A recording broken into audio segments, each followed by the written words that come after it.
My older sister Lisa and I were never particularly close. Maybe it was the 11-year age gap, or maybe we just saw the world differently. Lisa was always a wild one skipping school, sneaking out, going through boyfriends like fashion trends. I, on the other hand, was a homebody, a straight, a student who spent my college years buried in textbooks instead of partying.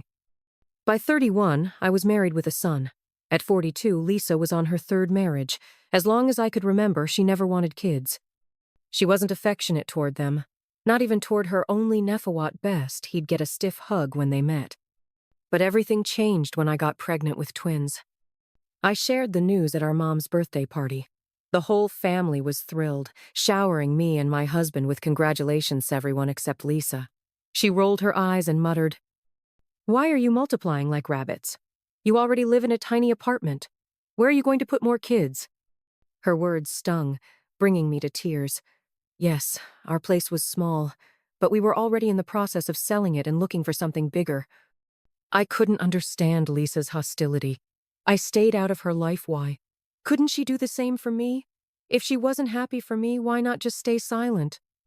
Later, when I went to the bathroom to collect myself, Mom followed me. She told me she knew Lisa's words were cruel but asked me not to be angry with her.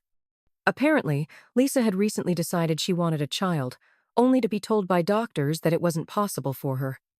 For a moment, I felt sorry for my wayward sister, but it wasn't my fault.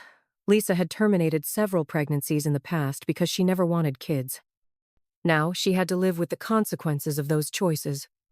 We didn't talk for months after that, and honestly, I had almost forgotten about the incident. But then we met again at another family gathering. To my surprise, Lisa was being unusually sweet to me. She even apologized for her past remarks, which was shocking, considering she never apologized for anything, even when she was clearly in the wrong. During dinner, my husband and I announced that we were expecting twin girls. This time, even Lisa joined in the congratulations. But soon enough, her true intentions became clear. As the evening wound down, Lisa pulled me aside and said, "Why don't you give me one when they're born?" "Lisa, have you lost your mind? Why are you reacting like that?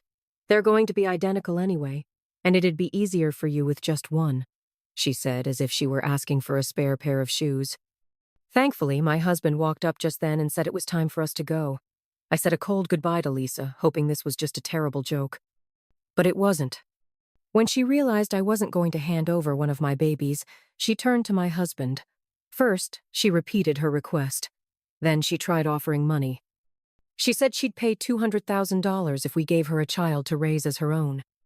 Lisa and I had never been close, but I never imagined she was capable of something like this. When bribery didn't work, she resorted to blackmail. She started sending angry texts to my husband, claiming she had connections in law enforcement. For some reason, she was convinced our small business was illegal.